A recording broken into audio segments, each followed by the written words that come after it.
The grand ballroom of the Atherton Hotel was a galaxy of artificial light, a sprawling universe of crystal, silk, and carefully curated ambition. At the center of this universe, Table 1, a supernova of influence, was where Isabella Thorne Vance held court.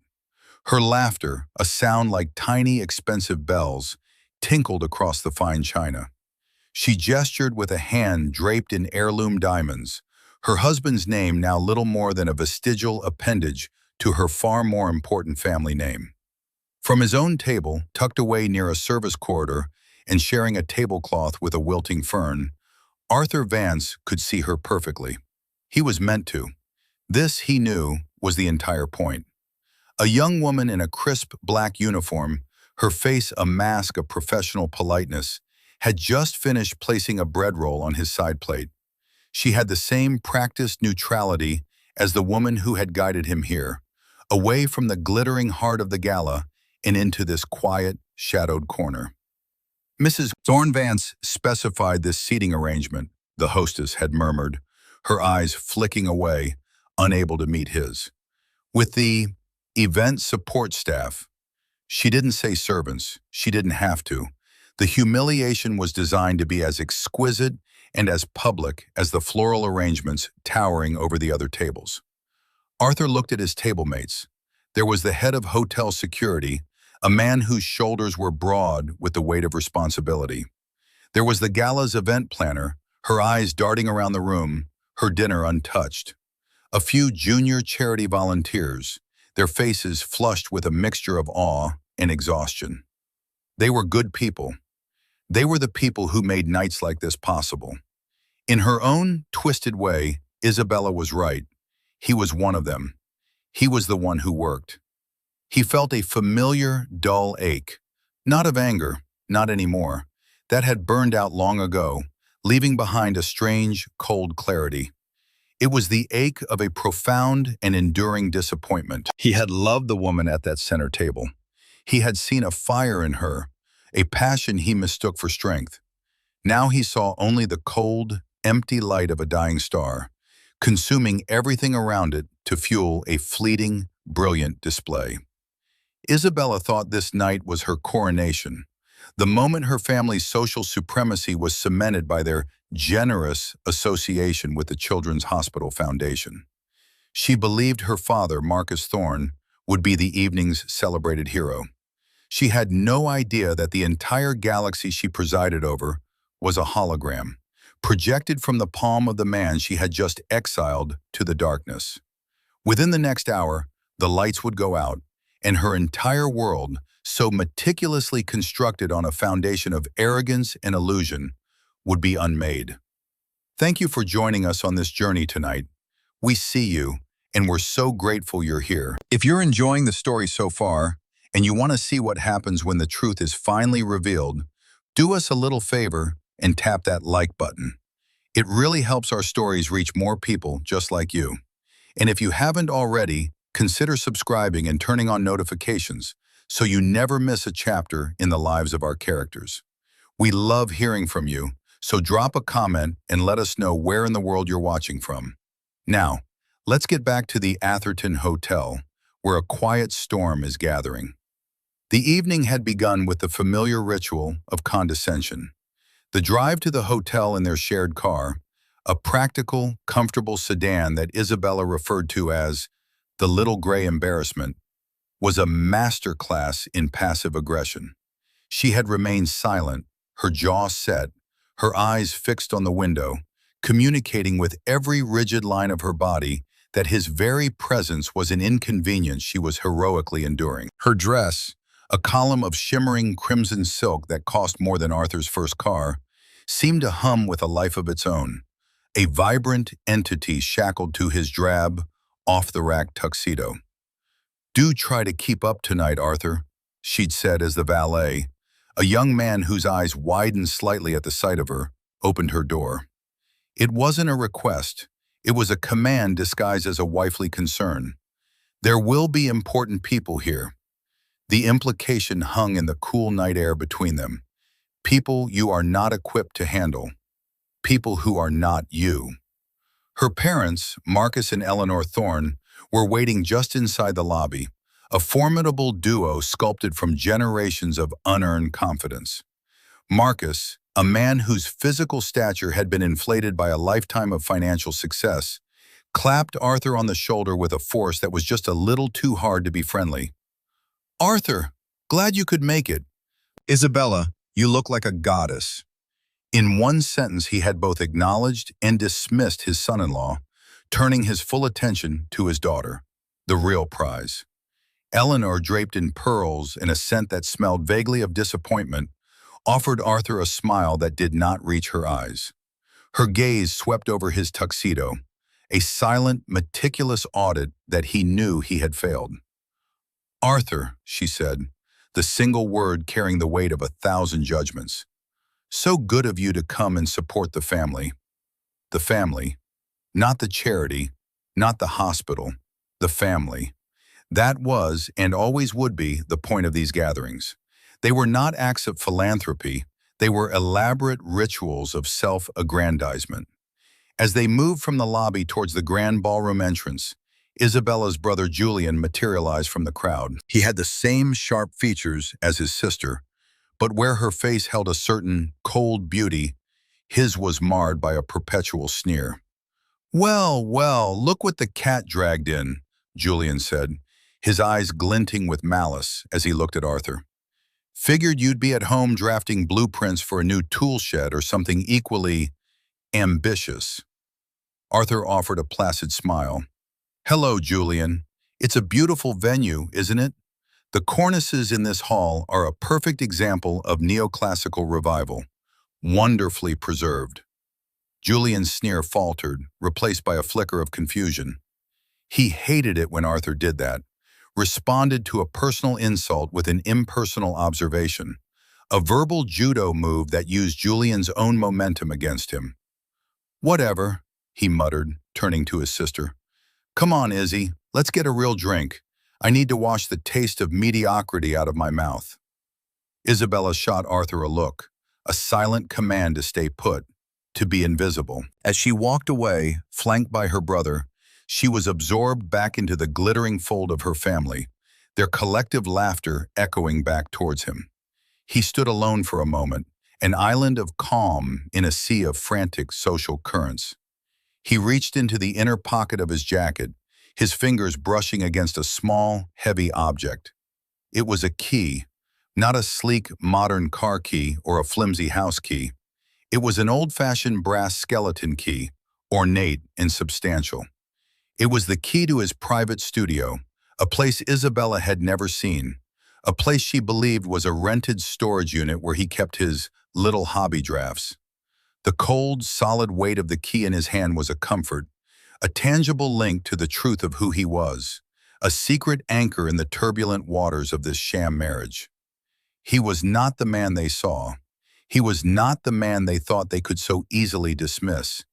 He was the architect of more than just buildings, and tonight he was about to demonstrate the structural integrity of the world they had built around themselves. It was, he suspected, fatally flawed. The first course arrived, a delicate fan of seared scallops on a bed of saffron risotto. At table 1, Arthur could see, it was being served with an effusive explanation from the hotel's executive chef. At his table near the service exit, it was placed down with quiet efficiency. The event planner, a woman named Chloe with tired but intelligent eyes, finally took a bite. "You know," she said to the table at large, her voice low, "this is the first thing I've eaten in 14 hours. The security chief, a man who introduced himself as Frank, nodded in solidarity. "Tell me about it. My guys have been sweeping this place since dawn." Arthur found himself relaxing in their company. There was an honesty here, a shared reality that was absent from the performative drama of the main floor. These were people who understood the mechanics of the world, the effort required to create the effortless illusion that the Thorns and their ilk took for granted. "What's your role tonight?" Chloe asked him, her curiosity piqued. He didn't fit the profile of a volunteer or a vendor. "I'm a guest," Arthur said simply, offering no further explanation. The word hung in the air, a small, ironic statement. Frank, the security chief, grunted. Some guest. Your wife parks you over here? He wasn't being malicious, just observant. Arthur gave a slight, non-committal shrug. It's a complicated seating chart. From across the room, he could hear Julian's braying laugh. He was holding court at a secondary table filled with what Arthur privately called the heirs, a collection of sons and daughters of the city's elite. Julian had his arm draped over the back of a blonde woman's chair and was telling a story, his gestures expansive and self-important. Arthur's hearing was sharp, and in a momentary lull in the ballroom's chatter, a fragment of Julian's monologue drifted across the floor. And the guy is just clueless, absolutely no ambition. My sister, bless her heart, tries to encourage his little architectural hobbies, but honestly, what's the point? He's designing deck extensions and dreaming of patios. Meanwhile, my father is closing deals that reshape the city's skyline. It's tragic, really, a complete mismatch of scale. A few of the junior volunteers at Arthur's table shifted uncomfortably, having overheard the same snippet.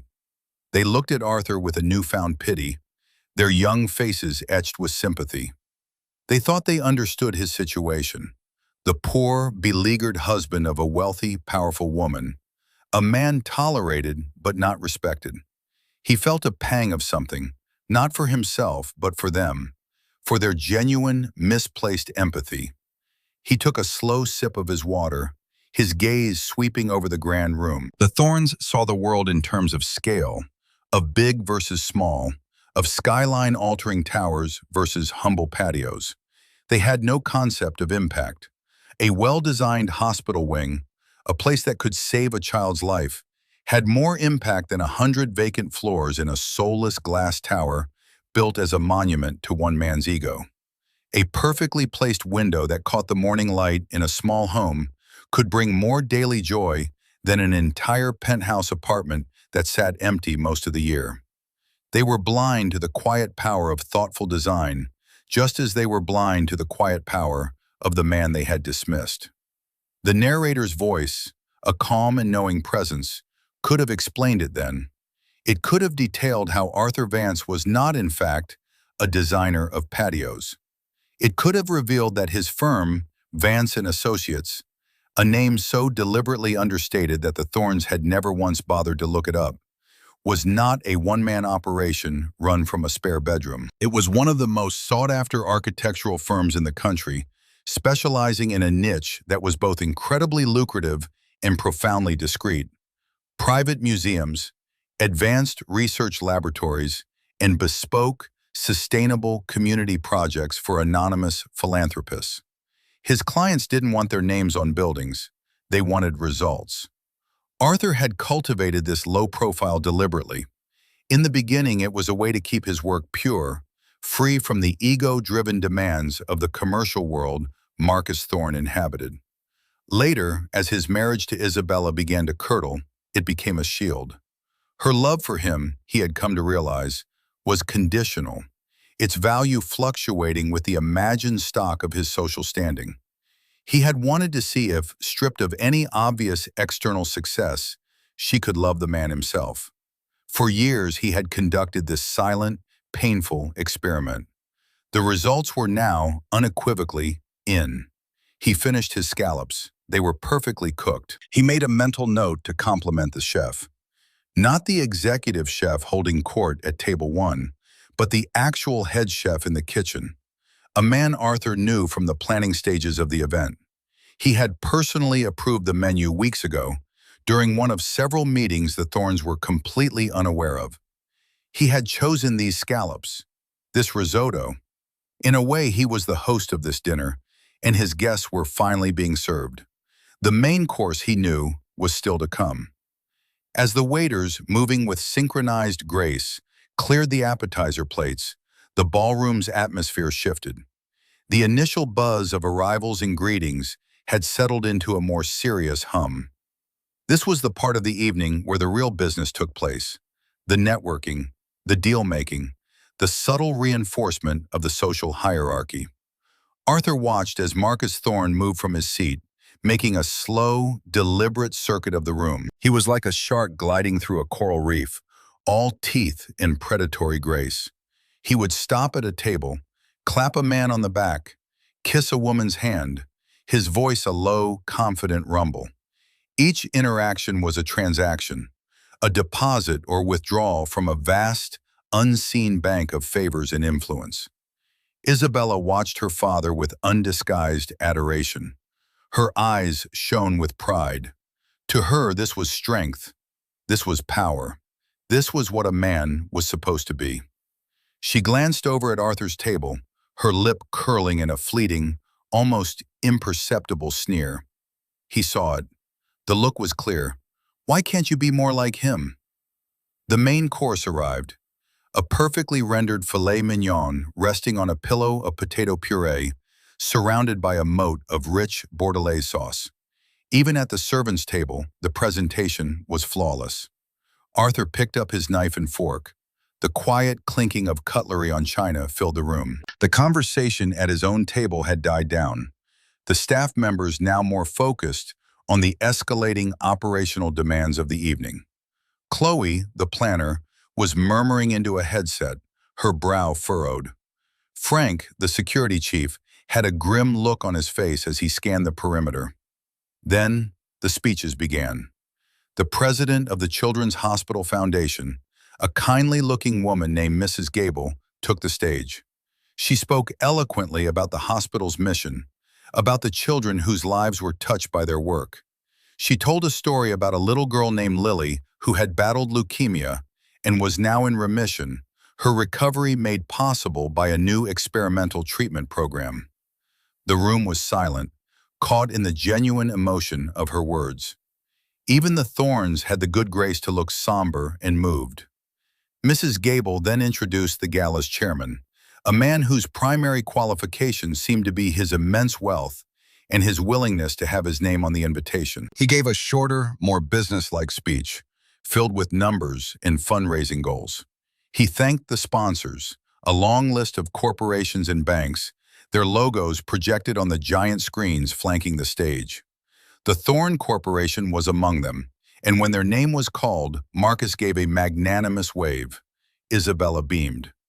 "And now," the chairman said, his voice taking on a new level of importance, "for the moment we've all been waiting for, it is my distinct pleasure to introduce the man who will announce tonight's major honoree and the recipient of the Foundation's Builder of Hope Award. Please welcome the esteemed founder and guiding light of this foundation, Mr. David Harrison." An elderly man with a shock of white hair and eyes that sparkled with intelligence walked slowly to the podium. David Harrison was a legend in the city's philanthropic circles. He was old money, but unlike the Thorns, his family's wealth had been consistently paired with a deep sense of civic duty. His presence lent the evening an unimpeachable gravitas. When he spoke, his voice was quiet, but carried a profound authority that instantly commanded the room's full attention. "Thank you," he began. "I'm not much for speeches. I prefer to let our work speak for itself. But tonight is different." He paused, his gaze sweeping the room, and for a moment, Arthur felt the old man's eyes linger on his corner table. A flicker of recognition, a silent acknowledgement, passed between them. Isabella leaned over to her mother, whispering something behind her hand. She was glowing, her entire being suffused with an ecstatic, triumphant energy. She caught Arthur's eye again and gave him a small, pitying smile. It was a smile that said, "This is my world. This is what you will never have. This is what you can never be." She believed with every fiber of her being that David Harrison was about to call her father to the stage.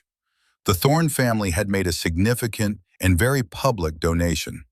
They had been lobbying for this award for months. In her mind, the conclusion was foregone. This was the quiet before the storm, the final moment of calm before the Thorne family's ultimate social coronation. Arthur took a slow, deliberate sip of wine. It tasted of victory. He watched his wife, a woman so blinded by the glare of her own ambition that she couldn't see the cliff edge she was so eagerly dancing towards. The music was about to stop. David Harrison adjusted his spectacles, a small theatrical gesture that seemed to draw all the sound out of the cavernous ballroom. The silence that followed was absolute, a collective holding of breath from 500 of the city's most powerful people. At table one, Marcus Thorne subtly straightened his bow tie. Eleanor patted her hair. Isabella's smile was a fixed, radiant thing, a mask of pure anticipation. Every year, Harrison's voice resonated, warm and clear through the microphone. We celebrate the generosity of our community. We honor those who give from their abundance, and we are grateful, truly grateful, for every single donation, large and small. The Thorne family, for instance, has been a notable contributor this year, and we thank them for their support. A polite, scattered applause rippled through the room. Marcus gave a modest, practiced nod. It was the appetizer, the preamble. This was how it was done. You thank the lesser donors before announcing the main event. Isabella's smile widened.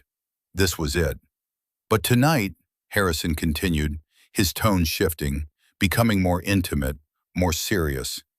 We are not just celebrating a donation. We are celebrating a vision. This year's gala, the beautiful event we are all enjoying, and more importantly, the new diagnostic wing at the Children's Hospital that this gala will fund entirely. These things were not made possible by a committee of donors. A confused murmur rippled through the crowd. Entirely? Funded by what then? Harrison held up a hand, silencing the whispers.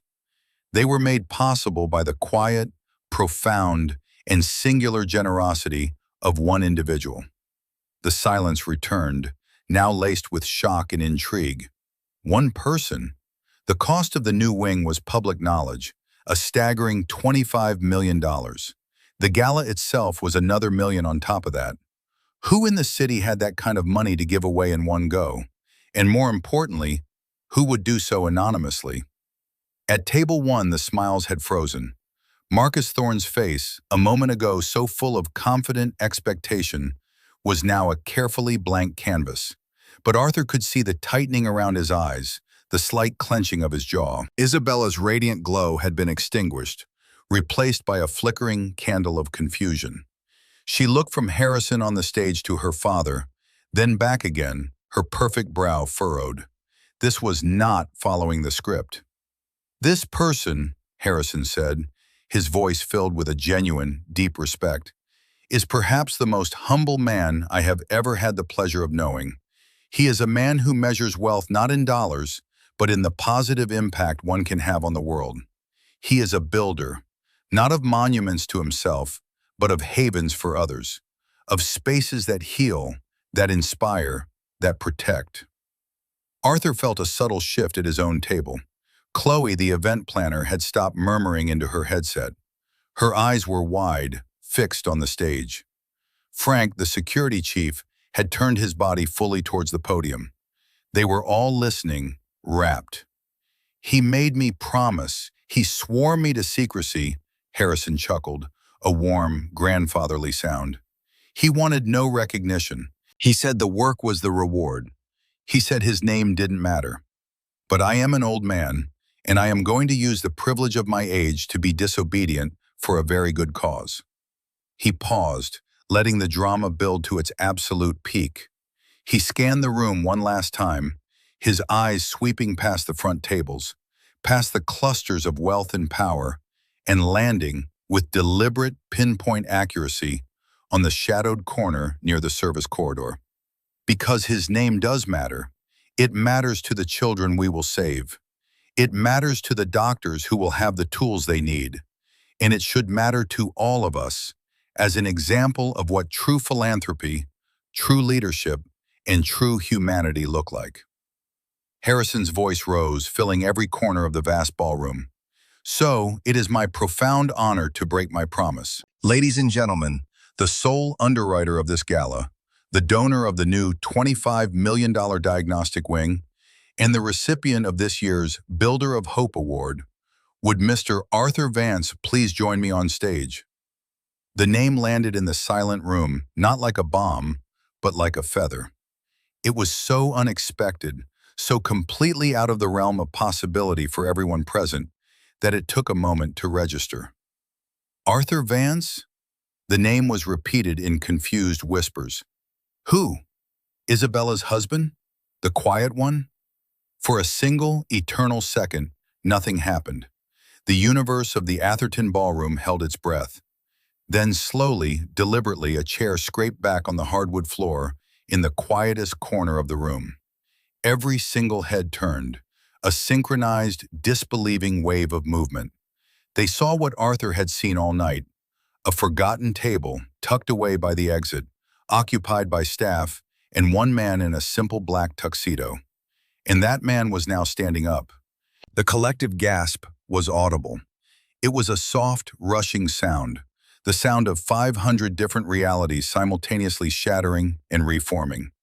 The narrative of the evening, so carefully constructed by the Thorns, had not just been altered, it had been utterly and irrevocably annihilated. The spotlight operator, confused, swung the beam wildly for a moment before a frantic voice crackled in his earpiece. The brilliant white circle abandoned the podium, swept across the stunned faces at table 1, and found Arthur, illuminating him in a halo of pure, shocking white light. He stood there for a moment, his calm, handsome face unreadable. He gave a small, almost imperceptible nod to his tablemates, to Chloe, whose mouth was hanging open, and to Frank, who was staring at him with a look of dawning, profound respect. Then he began to walk. His journey to the stage was the longest walk of his life. He moved not with haste, but with a measured, unhurried grace. He passed table after table of the city's elite, their faces a gallery of astonishment. He could feel their eyes on him, hundreds of pairs of eyes, their collective gaze of physical weight. They were seeing him, truly seeing him, for the first time. But his own eyes were fixed forward until he drew level with table 1. He did not need to stop. He did not need to look. But he did. For a fraction of a second he paused, and his gaze swept over the ruins of his wife's family. Eleanor's hand was pressed to her chest, her face pale with shock. Julian looked as if he'd been physically struck, his mouth agape, his sneer wiped clean away and replaced with a vacant, idiotic stare. Marcus Thorne's face was a terrifying mask of rage and disbelief, his skin a mottled, unhealthy red. And Isabella, her face was a portrait of utter devastation.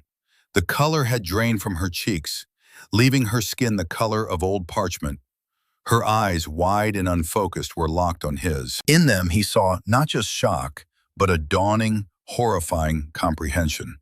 It was the look of a person realizing that the floor beneath them is not a floor at all, but a carefully painted image of a floor, and they have just stepped off a cliff. Arthur held her gaze for that one brief moment. He said nothing. His expression did not change. He simply looked at her. And in that silent, loaded glance, their entire marriage was weighed, measured, and found wanting.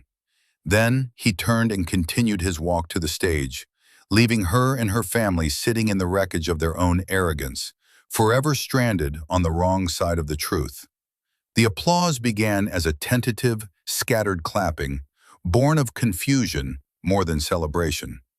But as Arthur mounted the small set of stairs to the stage and shook David Harrison's hand, the reality of the situation began to sink in. The whispers turned from, "Who?" to, "My God!" The applause grew, swelling from a trickle to a wave, then to a roaring, thunderous ovation. It was the sound of a paradigm shifting. The city's power structure was reconfiguring itself in real time, right before their eyes. The quiet, overlooked man in the simple tuxedo was not an accessory to power. He was power itself. Arthur stepped to the podium, the warmth of the spotlight on his face. The ovation continued, rolling over him. He waited patiently for it to subside, his calm a stark contrast to the electric, chaotic energy that now filled the room. He looked out over the sea of faces, his gaze once again sweeping past the front tables, past the stunned socialites and dumbfounded power brokers, and landing on the far corner of the room. He caught Chloe's eye and gave her a small, genuine smile. Finally, the applause died down, replaced by a silence even more profound than before. Everyone was leaning forward, desperate to hear what this mystery man, this hidden king, had to say. "Thank you, David," Arthur began, his voice calm and steady, betraying none of the turmoil of the past hour, the past years. "Though I suspect our definition of the word promise may need some renegotiation after tonight." A ripple of gentle laughter went through the audience, breaking the tension. It was a masterful opening, disarming and humble. "David spoke of vision," Arthur continued, his tone becoming more serious. "But a vision is only as strong as its foundation. And the foundation of any great community project isn't money, it's people. It's the nurses who work double shifts. It's the doctors who refuse to give up on a difficult case. It's the volunteers who give their time, the planners who work for months to make a night like this seamless, the security staff who keep us safe." He paused, looking directly towards his former table. "They are the true builders. I am just a humble architect." It was a masterstroke of rhetoric. In one move, he had honored the very people his wife had considered beneath her, elevating them to a status equal to his own, while simultaneously framing his own monumental contribution as a simple act of service. "Architecture at its best is about creating spaces for human experience," he went on, his voice filled with a quiet passion that no one in the room, least of all his wife, knew he possessed. "A hospital shouldn't feel like an institution, it should feel like a sanctuary. A diagnostic wing shouldn't be a place of fear, but a place of clarity and hope. The Vance Wing, and I am still getting used to that name, was designed with that principle in mind. It was designed to let in the light." He spoke for 10 minutes, but it felt like 2. He didn't talk about money. He didn't talk about himself. He talked about angles of light, about the psychological impact of color, about creating family-friendly waiting areas, about sustainable building materials that would lower the hospital's operating costs for decades to come, freeing up more money for patient care. He spoke with the authority of someone who had not just written a check, but who had poured his heart and soul into every detail of the project. He was not just the donor, he was the creator.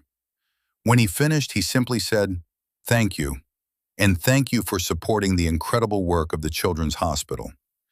The ovation that followed was deafening, a genuine, heartfelt roar of approval and admiration. As David Harrison presented him with the heavy, crystalline Builder of Hope award, the flashes from photographers' cameras exploded in a blinding storm. Arthur Vance, the invisible man, was now the most visible person in the city. He walked off the stage and was immediately engulfed. Mayors, senators, CEOs, people who wouldn't have given him a second glance an hour ago, were now swarming him, their hands outstretched, their faces beaming with manufactured warmth. "Arthur, a tremendous speech. Incredible vision, my boy. We must have lunch." Through the throng, he saw Frank, the security chief, making his way towards him. Frank wasn't smiling, he was all business. He reached Arthur's side and spoke into his ear, his voice a low rumble. "Mr. Vance, things are getting a little chaotic. My men and I can give you a secure escort out of here whenever you're ready."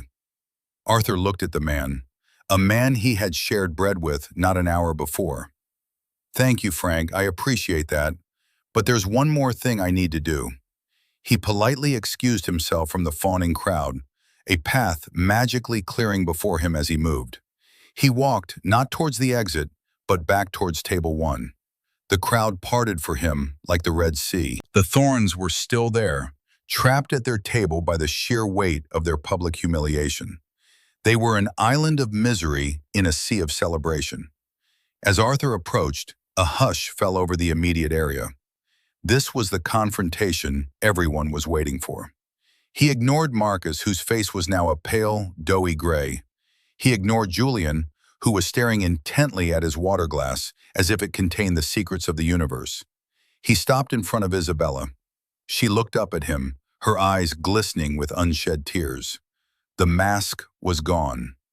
All the arrogance, the pride, the condescension, it had all been burned away, leaving only a raw, desperate vulnerability. "Arthur," she whispered, her voice cracking, I don't understand." Arthur looked down at her, and for the first time that night, he allowed a flicker of his true feelings to show. It wasn't anger, it wasn't triumph, it was a profound, bottomless sorrow. "That, Isabella," he said, his voice soft, but carrying the brutal weight of truth, "is the whole problem. You never did." He didn't raise his voice. He didn't need to. The quiet statement was more devastating than any shout. "You sat me with the staff," he continued, his voice remaining level, almost conversational. "You thought it was a punishment, an insult. You failed to understand the most basic thing. I am the staff. I am the person who works, who builds, who creates the things that people like you simply consume. You are sitting at a table in a building that exists tonight only because I willed it to. You are eating a meal I chose. You are celebrating a cause I funded. You live in a world I built, Isabella, and you never once bothered to look at the blueprints." Her face crumpled. A single tear traced a path through her perfect makeup. "Why?" she choked out. "Why didn't you tell me?" "Tell you?" Arthur gave a short, mirthless laugh. "Tell you what? That my work had value? That I was successful?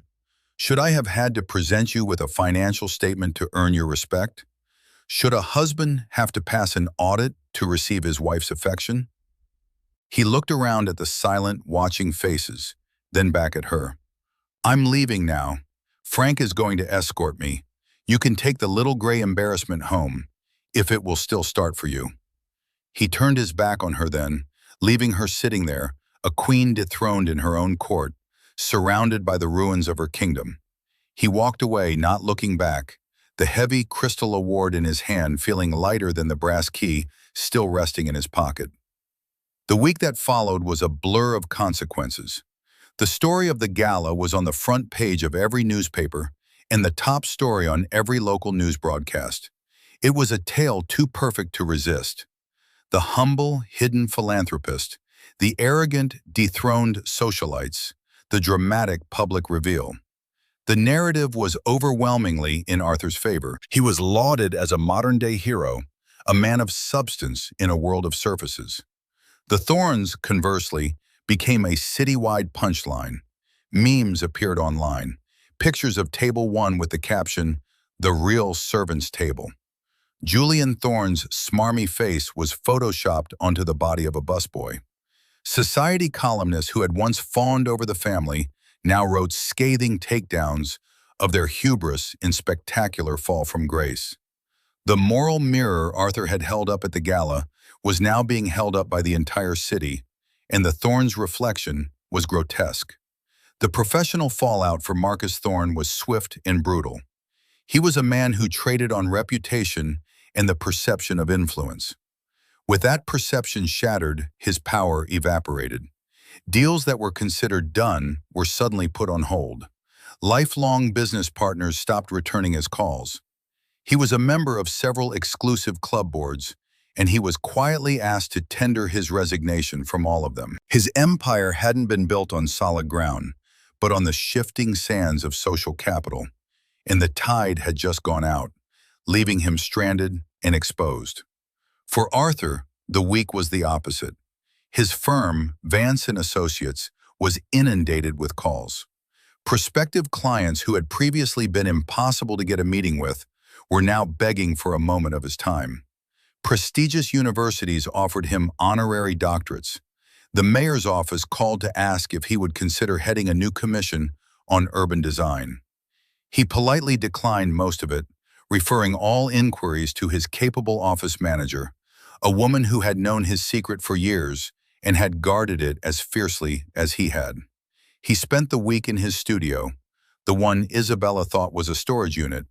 It was a sprawling, light-filled loft in a converted warehouse overlooking the river, filled with architectural models, drafting tables, and books. It was his sanctuary, the one place he could be completely himself. He worked, sketching out ideas for a new public library, losing himself in the clean lines and complex calculations. The work centered him, reminded him of who he was beyond the drama of the past few days. Exactly 1 week after the gala, the doorbell to his studio rang. He wasn't expecting anyone. He looked at the security monitor and saw her, Isabella. She was standing on the industrial street below, looking small and lost. She was wearing simple jeans and a sweater, her hair pulled back in a simple ponytail. The crimson silk and diamonds were gone. She looked normal. He buzzed her in. He met her at the door of the loft. She stepped inside and stopped, her eyes wide as she took in the space. She saw the intricate models of projects he'd completed around the world. She saw the awards from international design competitions displayed modestly on a bookshelf. She saw the wall of photographs showing Arthur on site at various construction projects, laughing with workers, poring over blueprints. It was a decade of a life she knew nothing about, a universe of success and passion she had been completely blind to. "This," she began, her voice barely a whisper. "This is your office?" "This is my studio," he corrected gently. "My office is downtown." She walked slowly through the space, her hand hovering over the model for a sustainable school in a developing country, then over the plans for a freestanding emergency room in a low-income neighborhood. Finally, she turned to him, her face a mess of confusion, regret, and a pain so deep it seemed to hollow her out from the inside. "I'm so sorry, Arthur," she said, the words sounding small and inadequate in the vast space. "I know that's not enough. I know it doesn't fix anything, but I am. I was so blind." Arthur gestured to a pair of simple leather armchairs near a large window overlooking the river. "Sit down, Isabella." She did, perching on the edge of the seat as if she didn't deserve its comfort. He sat opposite her. The silence stretched between them, filled with the ghosts of 1,000 unspoken words, 1,000 missed opportunities. "I want to understand," she said finally, looking at him with an earnestness he hadn't seen in years. "Was it a test? All this time? Were you testing me?" Arthur considered the question. "No," he said slowly. "It wasn't a test. A test has a pass or fail. This was just life. My life. The life I didn't share with you because, in the beginning, I was afraid you wouldn't value it. And then later, because I knew you wouldn't." "I would have," she insisted, a flash of her old fire returning. "If you had told me you were this person, I would have been so proud." "Proud of the success?" he asked quietly. "Or proud of the man?" "Because the man was always there, Isabella. The man who designed the deck for our neighbor wasn't a failure. He was the same man who designed the Vance wing. The only difference is the scale and the budget. The principles are the same. The care is the same. You and your family, you only see the scale. You admire the skyscraper, but you disdain the perfect single-family home. You don't understand that the same hand, the same heart, can design both." He stood up and walked to the window, looking out at the river. "For years I endured the insults, the casual dismissals from your father, the sneering jokes from your brother, and the worst part, the part that truly broke something inside me, was your silence. You never defended me, not once. You were my wife. You were supposed to be my partner, my ally. Instead, you were a silent enabler. Your silence was a confirmation of their judgment. It told me that on some level, you agreed with them." He turned back to her. "That night at the gala, when you sat me at that table, it wasn't just an insult, Isabella. It was the end. It was the final, definitive statement on how you saw me. An accessory, a burden, a piece of your life that needed to be hidden away with the staff. Tears were streaming down her face now, silent and unceasing. I can change, she pleaded. I see it now, I see everything. How arrogant we were, how blind. Let me fix it, let me try. Arthur looked at her, and for the first time he felt a sliver of something other than sorrow. It wasn't forgiveness, not yet, but it was the possibility of a different future. Change isn't a declaration, Isabella. It's a process, he said, and it would have to be a process you undertake for yourself, not for me, and not to get this life back. He gestured around the magnificent studio. This is just stuff. It's the fruit of the work, not the work itself. He walked over to a desk and picked up a pen and a piece of paper. He wrote down a name and a number and slid it across the table to her. It was the name of a therapist. Here are your options, he said, his voice devoid of anger, full of a sad, resolute finality. Option 1, you go. You work on yourself. You figure out who Isabella Thorne is without the money and the status and the name. You find a way to build a life based on actual values. And maybe in a year or 2 or 5, the person you become and the person I am can find a way to start over. No guarantees, no promises, just a possibility. He paused, letting the weight of that sink in. Option 2, he continued, his voice softening, is we call the lawyers. We do this quietly, with dignity. You will be more than provided for. I would never leave you destitute, but it will be over. You will go your way, and I will go mine. You will be free to find a man your father approves of, and I will be free to be myself without apology. He looked at her, his eyes clear and direct. The choice is yours, but the life we had, that is over. It ended a week ago, in a ballroom, at a table near a service corridor. 6 months passed. The autumn that had seen the Thornes' spectacular fall gave way to a cold, hard winter, both literally and metaphorically, for the once powerful family. Marcus's business was a shell of its former self, propped up by loans he was struggling to secure. Julian had been let go from the firm, a cost-cutting measure his father had tearfully explained was for the good of the company. He was now selling luxury cars, a job for which his smarmy charm was, for the first time in his life, moderately well-suited. The Thorne name, once a key that opened every door, was now an albatross. Isabella had disappeared. After that day in Arthur's studio, she had vanished from the social scene. Rumors swirled. Some said she had run off to Europe with a ski instructor. Others whispered she'd had a breakdown and was in a private sanatorium. The truth was far less dramatic and far more difficult. She had taken the piece of paper.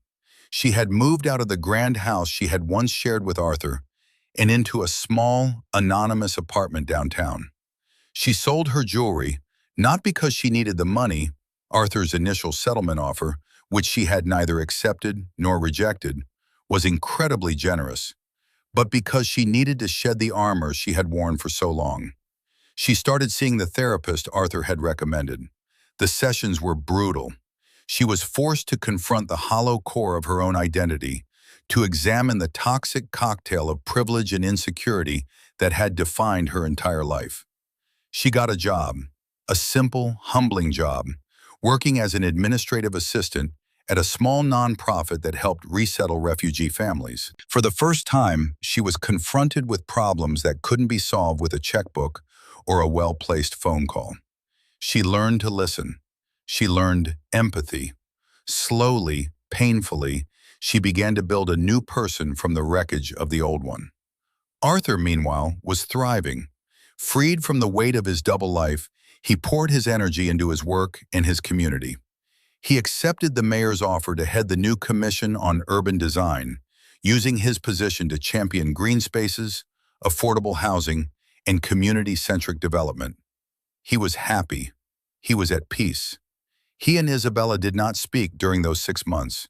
Their lawyers communicated about the practicalities of their separation, but the deeper question of their future remained unanswered. Arthur had given her the choice, and he was determined to let her make it, free from any pressure or influence from him. Then, one crisp spring morning, he received a letter. It was handwritten on simple, inexpensive stationery. The return address was her small, downtown apartment. "Arthur," it began, "I know you said not to contact you, and I am not writing this to ask for anything. I'm writing this to thank you, not for the money you offered or for the life you gave me, but for the truth you told me. It was a bitter, painful medicine, but it was the medicine I needed. I am not the woman you married. I am not the woman who stood in your studio 6 months ago. I don't know who I am yet entirely, but I am beginning to find out. I like parts of her. She is quieter. She is more thoughtful. She cries a lot, but for different reasons than she used to. I am not writing to ask for a second chance. I know I have no right to that. I am writing to let you go. You deserve a partner who sees you, who values the man you are, not the balance in your bank account. You deserve a love that is a foundation, not a facade. I have instructed my lawyer to accept the most basic divorce settlement possible. I don't want your money. I need to build my own life on my own terms. It's the hardest thing I've ever done, and it is the best thing you have ever given me. Be well, Arthur. Be happy. Isabella." Arthur read the letter twice, a strange mixture of pride and sadness welling up inside him. She had chosen a third option, not the immediate reconciliation and not the simple divorce. She had chosen herself. That afternoon, he attended the groundbreaking ceremony for the Vance Wing at the Children's Hospital. It was a bright, sunny day. The mayor was there, as was David Harrison, and a crowd of doctors, nurses, and hospital administrators. As he stood at the podium looking out at the hopeful faces, he thought about the journey that had brought him here.